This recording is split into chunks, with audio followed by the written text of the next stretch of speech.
On this episode of Sports Opinions Podcast, Brandon Scoopy Robinson returns to the show yet again. You can find them over on heavy.com, Scoopy Radio Podcast, and his newest show, Heavy Live. All the great guests, all the great stuff. We have a great conversation as always, talking a whole bunch of basketball. We talk about our impressions of the bubble, how the playoffs went, how the finals went, LeBron's legacy. Then we talk about the crazy coaching carousel in the NBA that is still going on. And lastly, we discuss rumors and players that might be on the move. For those that don't know, Scoop is a NBA league insider. So anything you're hearing from him is stuff that's getting from the grind from the NBA. So a lot of good stuff going here, a lot of good information. And I hope everyone enjoys listening to it.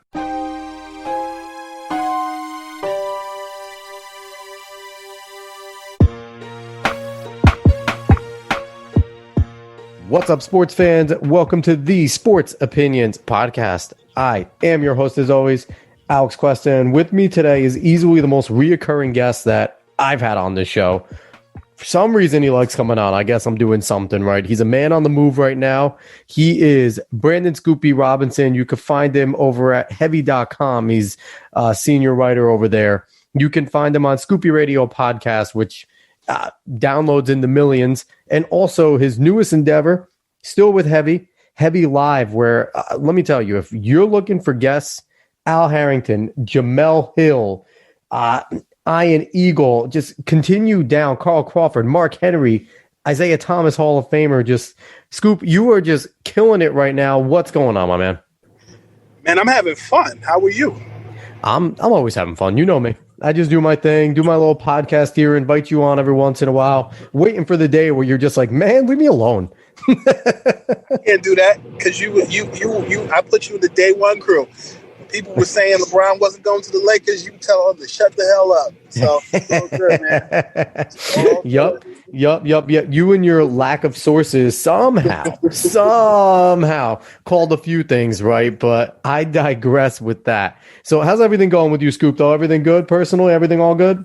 Everything is good, man. I think just even killed. Honestly, COVID has had the ability to kind of make me slow down, but in a good way. You talk about the digital show, Heavy Live with Scoopy. Every guest that's been on the show, I either know them personally, can pick up a phone and call, or there's a 1 degree separation to make that happen. And it's fun because it's literally like things that are people that are interesting to me, So, even from the personal perspective, just really sitting down with certain family members and just talking, or just, planning for the next stages of my life.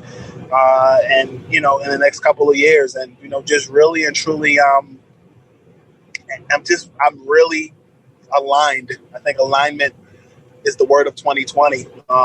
Even since the beginning of the year. I mean, when we go back to just, January with that whole thing with Kyrie and his shoulder, I reported that Christmas Eve, and then, kind of carried over into the new year. And then, the unfortunate death of Kobe Bryant, and, being with the Lakers the day before he passed away, and knowing, the inner workings of that. And, and then just All-Star weekend, and then things kind of just shut down. I feel like everything was put into place, even Antonio Brown. I sat down with him at the beginning of the year. He's now a member of the Tampa Bay Buccaneers. So really and truly, I'm just walking in my calling, walking in my purpose, and I'm having fun. Yeah, and, me and you, we talk every once in a while, and I think, there was a point where you almost weren't having fun doing it, and you're a guy that I don't likes to have fun, so it's nice to hear that you are back to having fun, doing what you love, being around sports. And, it's interesting, COVID has affected us all differently, and even though it's a negative, there have been net positives that have come out of it, and your experience right now is one of them, so I guess it's all how you look at it, right, my man? Yeah, it's like Biggie Small said, you turn the negative into a positive. Exactly. So we are going to jump into the meat and potatoes of the show. It's going to be basketball. If people don't know, me and Scoop comes on, we talk basketball. And the finals just ended. LeBron James, 4th championship, MVP, well-deserved. But let's go back now. Beginning of the bubble. Really sketchy. Nobody knew it was going to go on. We didn't know how well they were going to do it. Scoop, what's your overall impressions of how they handled the bubble, the protocols, the level of play, how it all went down? I think considering all things, the NBA did a good job. I was skeptical of it just because of, it was something new. There's no comparison, but the only comparison I can make is like when COVID-19 first happened, you think of HIV and Magic Johnson, and when, he announced to the world that he tested HIV positive, and no comparison to COVID, but it's more along the lines of gathering information. And so when you talk about the bubble and you're gathering a whole bunch of teams in and they're playing a bunch of games, even before the start of the playoffs, you're asking questions. I feel like when you look at basketball at large, you're touching, you're hugging, you're embracing with other people's families, teammates, and more. And you're asking guys not to slap five and slap butts. Like, to me, it was a whole new world. And I think, in all things being considered, no positive tests. And I think that, the NBA almost lost $2 billion. They didn't lose that. They lost some money, but I think that they handled that the right way. And the team that was supposed to win the NBA Finals, the Los Angeles Lakers, they did that. Yep, that's definitely good for business that they did that. And I think Adam Silver deserves a lot of credit for the way he led it. His staff, all the NBA, the players for participating, everything going on. I think between them and soccer over in Europe, they kind of both together trailblazed and set the blueprint for all the other sports leagues that this can be done safely, as long as it's a protocol that's followed, that's agreed to, and as long as there's some pretty strict punishments if it isn't followed. So I think they did a really good job there. The quality of play, I think it got better as it went along, and I think once we got to the playoffs, we were just watching NBA basketball. The rust was gone. Do you agree up to that point? Yeah, I think at the end of the day, I think, for me, I can watch. I don't mind if it's kids in the park playing basketball. Like, I love the game. Like, when the game was over, or rather when the finals are over, in normal timing, I wouldn't mind watching the WNBA. When I was a young kid, and when I have time even now, even as a writer, like, I spent some time with the New York Liberty a few years ago. I was chronicling their season. So for me, like, when you talk about the bubble and just watching the game of basketball, I enjoyed watching it just because it's basketball. But, you talk to certain players that I've had dialogue with during the course of the bubble, and one of the things that that was a prevailing theme throughout the whole process was it was like AAU basketball, like, without fans, or like it, because, like, you think about it, it's all those teams in the bubble. Some of these guys grew up together. Some of these guys know each other from afar, and, like, to get to know people or stay in the same hotel with them, go to the pool with them, all that stuff, right? I feel like at the end of the day, it's basketball. Like, just the business got in the way of it, and they had to find a way to fuse that together and, finish the season. Because if the NBA had forfeited that season, the Milwaukee Bucks by default would have been the NBA champion because they had the best record. And guess what? They weren't the best team. Yep, 100%, 100%. It was a weird time, but I feel like they pulled it together. And I think the playoffs, again, were just as good. The quality was there. And I do think there's something to guys definitely played a little looser and a little more competitive. Because like you said, it was just kind of like having 10 dudes at the park, just banging, just playing hard.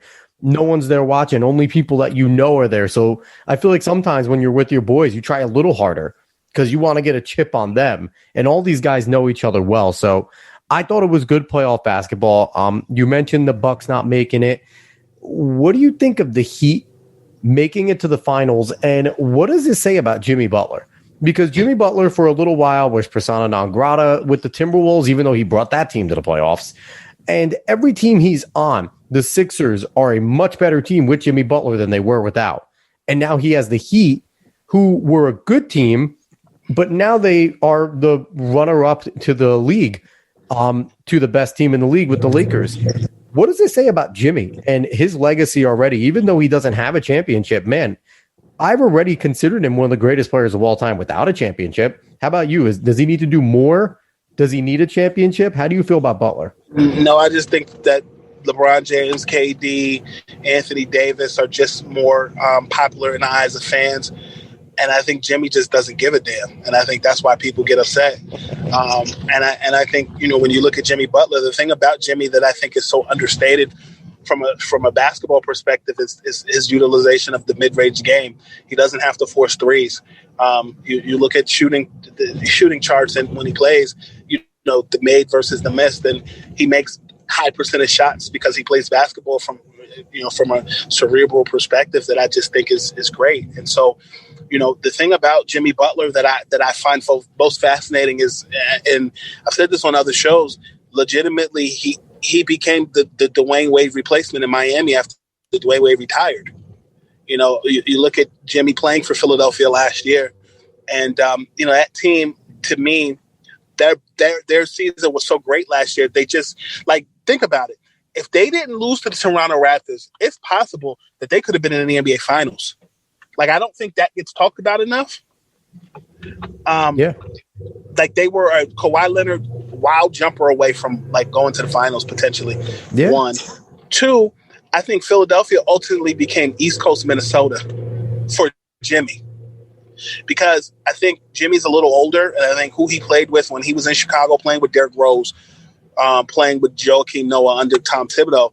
I think when you look at Jimmy Butler and Philadelphia, to be honest with you, I like the fit because, even in the half-court set, you had Jimmy Butler, being the primary ball handler and having Ben Simmons move off of screens. And that's the crazy part of it is, Brett Brown was trying to do that with Ben Simmons in the playoffs abruptly when you started Shake Milton at the point guard position. So now, Chris Paul is one of, or rather the Philadelphia 76ers are one of 9 teams that have interest. And, Chris Paul, albeit, the Knicks, the Pelicans, the Denver Nuggets, the Utah Jazz, the 76ers, and the Milwaukee Bucks. So, you look at just his stock and how it's risen this season. But, when you look at Jimmy Butler and what he's done, I've always put you put LeBron and KD in one box, but then you look at Kawhi Leonard and Jimmy Butler in the same vein. I think they're both great two-way players, offensively and defensively. And I think ultimately, he's getting his just due. But I think the other thing is a lot of people were surprised at how well the Miami Heat did this season. I mean, I wasn't really surprised because they were under the radar because everybody was paying attention to the Milwaukee Bucks.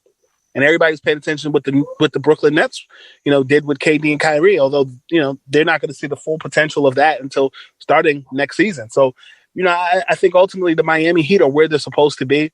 There's a reason why, as I told you, I was in Oklahoma the day that Russell Westbrook was traded. I was with Russell. And, the talk on the ground was, that the Miami Heat were looking to make a move to get Chris Paul, but Miami didn't want to give up Tyler Hero. Now you see why. Oh, yeah. So that is a complete team. And you mentioned Jimmy Butler's mid-range game, and I will stand by this. The best players in the game and the best players that will continue to be the best player from small forward to guard are your mid-range guys. You look at your Kawhi Leonards, your Jimmy Butlers, your Kyrie Irvings, even your LeBrons, outside of maybe Steph Curry, Dame Lillard, really. And Dame Lillard, they both have good mid-range games, but they rely on the 3 and the slashing more. But outside of really those two, your best players in the game from those positions have great mid-range games and utilize it often. So I think that's a note that a lot of kids need to take and a lot of coaches need to take. Even though the 3 is a high percentage shot, your best players in the game are using the mid-range. I think it's a lost art that needs to come back completely and totally. I hate that the mid-range is gone, Scoop. Yeah, I don't disagree with you there. All right, so let's touch on LeBron real quick. Where does he rack up now? 4 championships, 3 different teams. He's still the best player in the world. I think without KD being there, obviously I think his mantle's a little bit easier. Kawhi had a lot of the hype coming in. He was going to be the stopper, beat him 2 years in a row, let the Clippers overtake him. That didn't happen. Giannis is the heir apparent. He's obviously not taken that step yet. LeBron, to me, is still the best player in the planet until he doesn't want to be. What does this do for his legacy? The MJ versus LeBron talk is stupid, but it's going to happen. Where does he stand now? I don't really participate in the MJ Jordan conversation or the MJ LeBron conversation for this reason. LeBron doesn't play like Michael to me. Mm-hmm. LeBron has always played like Magic Johnson or Oscar Robertson. Yep. And I often think that the conversation gets muddled because the perimeter guys, the swingman and the point guard and the small forward are the wide receivers of the NBA. And so we always talk about GOATs, but ignore defensive tackles or centers. And that being said, like, we act as if Michael Jordan is the standard with 6 championships, but like Kareem Abdul-Jabbar and Bill Russell don't exist. Yep. So I think that ultimately, when it comes down to these GOAT conversations, I think there can be more than one GOAT. I think Michael Jordan is the reason why I love basketball and fell in love with the game, but LeBron and Allen Iverson and Kobe Bryant are the reasons why I continue to watch it, as well as Tim Duncan. And so I think that you have to be so careful. Like, you don't have to pit 2 guys against each other, but I ultimately think that the thing that separates LeBron from Michael is that I think LeBron is a throwback to a lot of different guys.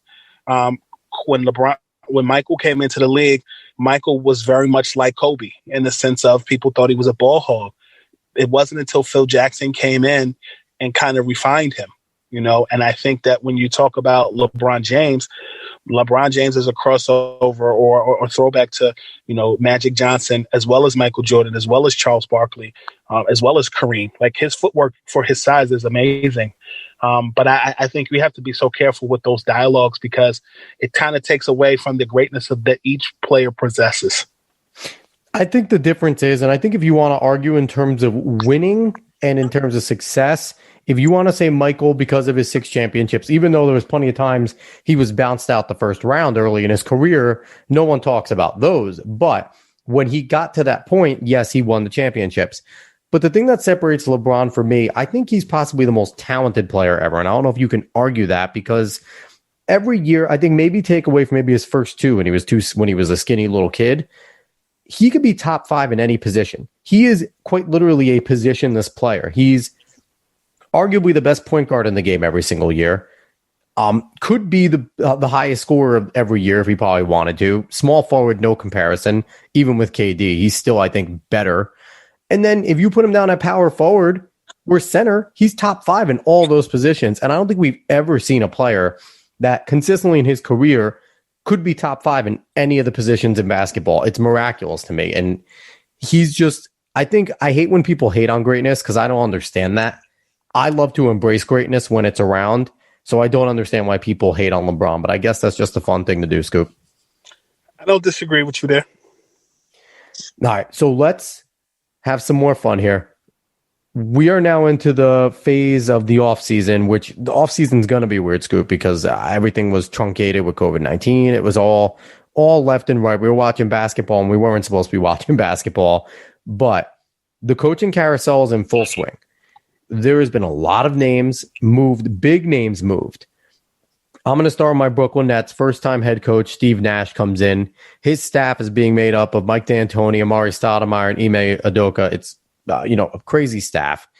In terms of other head coaches, Doc Rivers goes to Philadelphia, Ty Lue to the Clippers, Stan Van Gundy to the Pelicans, Steve Silas to the Rockets, Billy Donovan to the Bulls earlier in late September. Scoop, have we ever seen a coaching carousel this crazy? No, not in recent memory can I remember. It was a who's who of coaches. And I think ultimately certain guys are going to get overlooked, like Sam Cassell, was in the coaching search, but ultimately, the Rockets, went with Steven Silas, which was well-deserved. Steven Silas has been around the game a long time. The other guy that kind of got the traction kind of died down was the Wes Unseld. If Billy Donovan hadn't have left the Thunder, we would have been looking at Wes Unseld Jr., but I think Wes Unseld Jr. is kind of in a situation like Jason Kidd is in Los Angeles, where, you get another year to kind of shine before you ultimately potentially, make that dive. I think Sam Cassell is in that same situation. I think he's like a year off.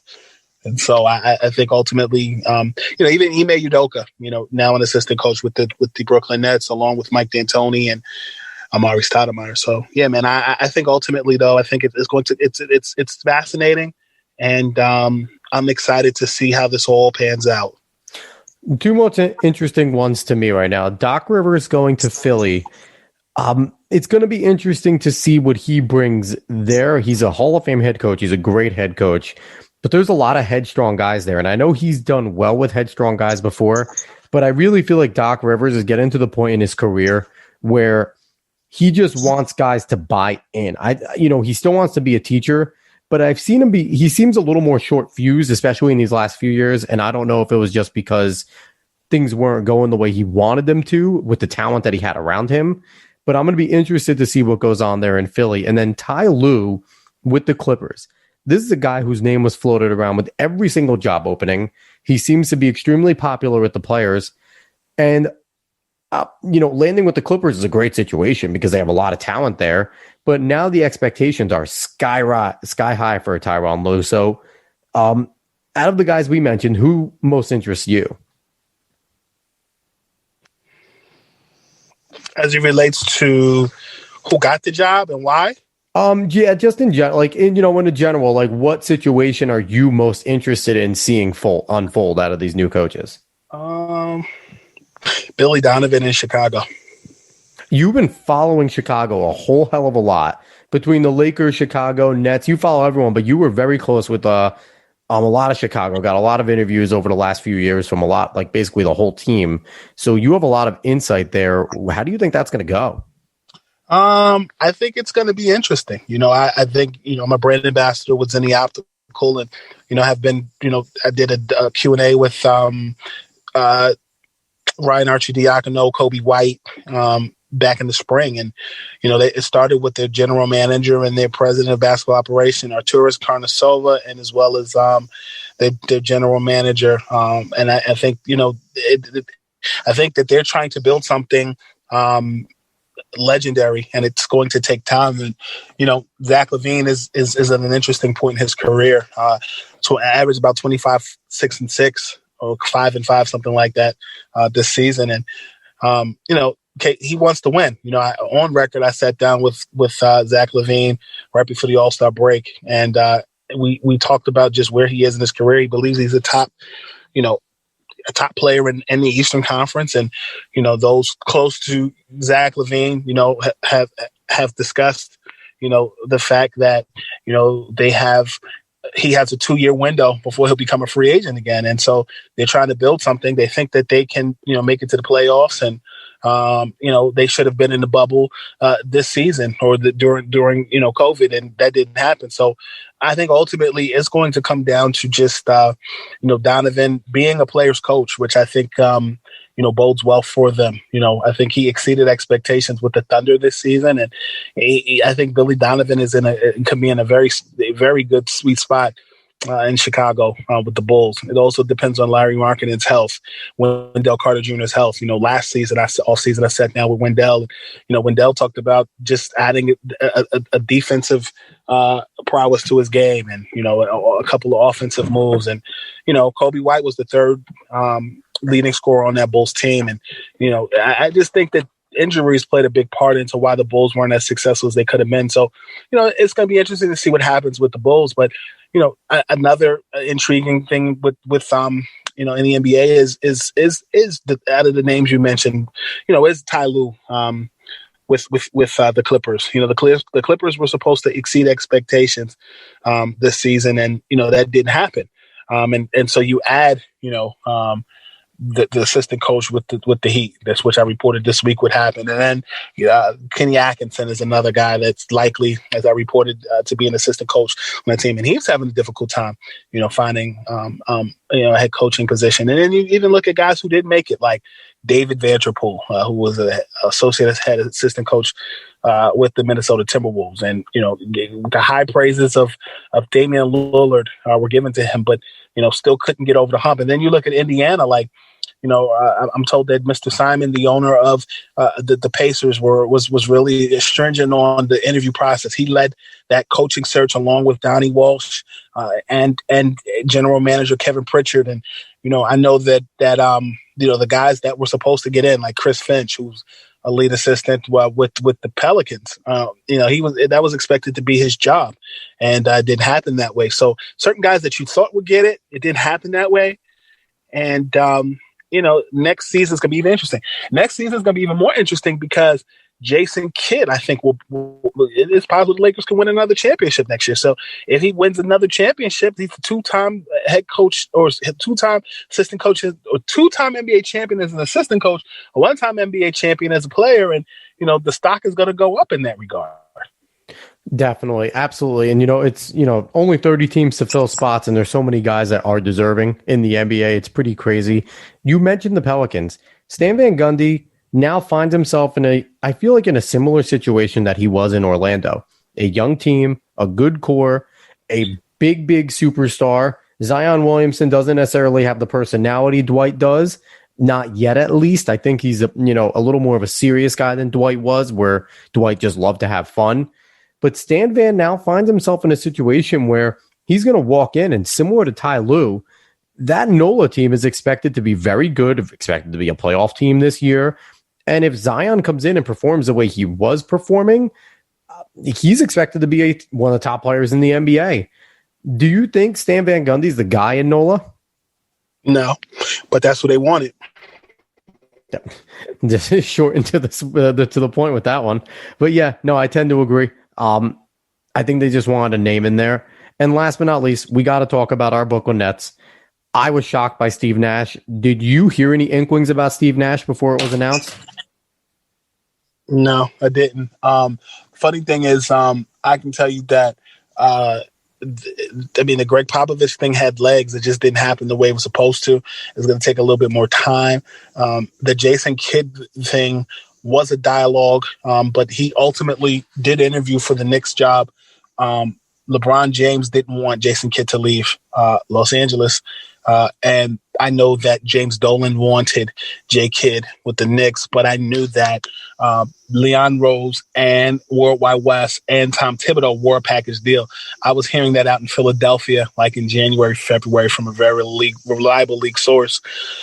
But ultimately, as it related to Jason Kidd with the Nets, it didn't happen.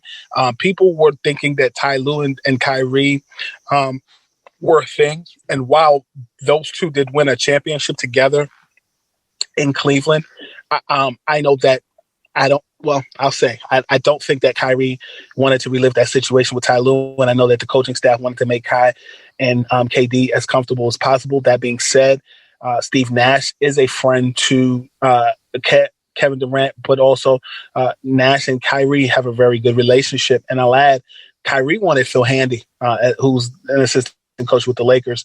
And there was a compromise as it related to potentially bringing him in as an assistant coach. It doesn't look like that's going to happen at this point. And I posed that last month. I know that the Nets did reach out to Rod Strickland, and they reached out to, some other characters and stuff. But, ultimately the D'Antoni situation was contingent upon whether or not he was going to be hired. And I can tell you that while the Pacers did have interest, the Sixers did have interest. I'm told that the Sixers had interest as far as the ownership goes. I was told that Elton Brand was not completely sold on D'Antoni, but ultimately when Doc Rivers became available, that's when it happened. So D'Antoni was kind of in this waiting period, kind of like Sam Cassell was with the Sixers. If Cassell did not get a head coaching job, then he was going to join Doc Rivers in Philadelphia. And D'Antoni having a relationship with Steve Nash, same thing. And, as it related to that coaching search, Steve Nash, I did not hear, just to be very transparent with you, but it doesn't surprise me just because of the relationship that Kevin does have with Nash. And also, I think there was a compromise as it relates to, some of the other guys.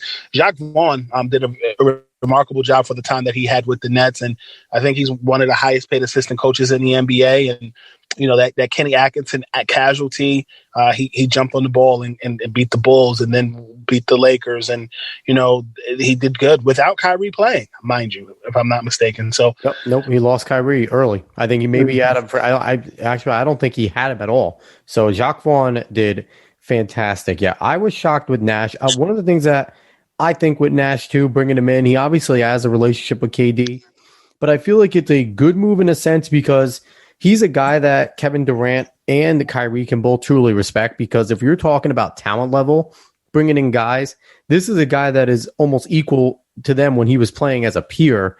in terms of just elite level talent, one of the greatest of all time at their position, where, Kyrie could definitely look at him as a guy where I could imagine growing up, he was probably watching Steve Nash, trying to emulate some of the ball moves, some of the passes, some of the things that Steve Nash was doing.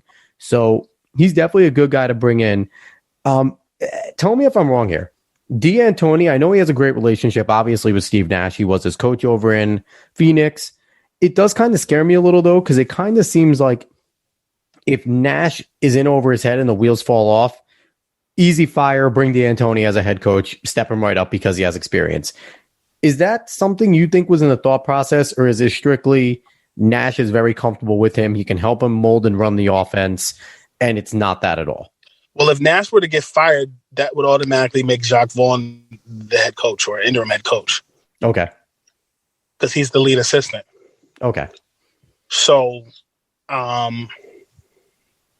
yeah, I mean, I think Vaughn has been around enough that he has earned the trust of the stars, the role players, and more. He also has a good relationship with Sean Marks because they both come from the Spurs system. Mm-hmm. In my mind, D'Antoni's a guest. Okay. He's just there to basically help him develop an offense, I could imagine, because that's obviously his specialty. I look at him as an offensive coordinator. I look at Amari Stoudemire as the big man coach. And I look at Jacques Vaughn as the point guard coach. I mean, Amari Stoudemire is just going to be turn Jared Allen into a 20-plus night a game guy. That's it. That's his job, basically. But also, I think he's going to end up being head of player development. And so all those the player development guys are cool guys. So you look at guys like Jay Hernandez out in Charlotte. You look at Phil Handy. You look at those guys. Those guys are the cool guys that aren't that far removed from head coach. Or, excuse me, removed from being a player. Yep. Yeah, definitely. All right. So we talk about the players. I'm curious with you because obviously this offseason's weird. The draft is going to be weird, but ultimately free agency, trading periods, I think it's going to be fast and furious because everything is so truncated. Have you been hearing, as a Nets fan, I've been seeing Drew Holiday potentially coming over to the Nets. Bradley Beal has been floated again. Spencer Dinwiddie being a trade piece is there. Besides Brooklyn, what names are you hearing that potentially could be moving and be making an impact right away? So you're asking me who else could potentially become a Brooklyn Net? No, I'm just thinking in general in the league, outside the Nets, what other names are you hearing that could be moving to other teams in general? I hear Kentavious Caldwell-Pope's name quite a bit because he's opting out of his contract. That's going to be interesting. I look at who else? I look at Fred VanVleet. The Knicks have had interest in him in a while, or interest in him for a while, and I think that this offseason is going to just be very different because I think certain teams are going to be making trades ahead of the draft or right during the draft, like 3-team trades, 4-team trades. But this offseason, I think the biggest names are like the Van Vliets. And some of these guys, they've already agreed in principle, like they have the agreements already set in place. But ultimately, I look at movement. You didn't ask about free agency, or you asked about free agency, but trades. Chris Paul is the biggest name. Drew Holiday is the biggest name. And then things could potentially happen. I know the Sixers are saying all the right things and have indicated that Ben Simmons and Joel Embiid will be set in stone. But there's rumblings. Other colleagues are saying to me that the Minnesota Timberwolves could be buyers during the draft, and they may be talking to the Sixers, and there could be something there with Ben Simmons, or there's a lot of different things. The Knicks are another team. I know that Buddy Hield wants out of Sacramento. I know that the Knicks are willing to take on expiring contracts. So there's a lot of things that can happen and it may take place, and it's going to be very exciting. And, even the DeMar DeRozan portion, you talked about, Drew Holiday and Bradley Beal, DeMar DeRozan, that the Bucks have inquired about the Bucks have inquired about DeMar DeRozan, and so have the Nets. So it's going to be very interesting to see what happens. I know the Nets are trying their best to keep Karis LeVert. But it's going to be a lot of interesting dynamics that happen in the next month and a half. If you would ask me 2 years ago, the untouchables on the Brooklyn Nets, I would have told you Karis LeVert, Jared Allen, a few guys. Now when I look at it, Jared Allen is probably more untouchable than both Karis LeVert and Spencer Dinwiddie because what Kyrie and Kevin Durant bring. Is that something that you're hearing from the organization, that Jared Allen isn't going anywhere, but they're open to listening for Dinwiddie and Karis LeVert? Yeah, I've heard that Karis is untouchable. I haven't heard that. I have not heard that Jared is an untouchable.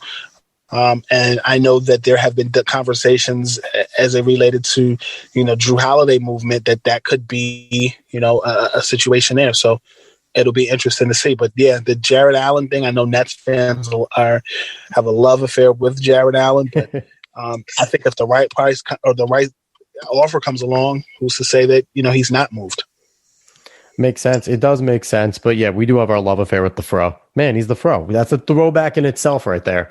But so another thing I want to ask you, it's kind of out of left field. Is there any pulse, any rumblings on what the frustration level, what the determination level is with Giannis Antetokounmpo over there in Milwaukee? Expectations are sky high the past 2 years, haven't been able to get it done. Obviously, his time there, his free agency is looming soon. The rumblings with the Knicks have started years ago. I think there will be other players besides the Knicks, obviously, for him to move if he is going to move on from Milwaukee.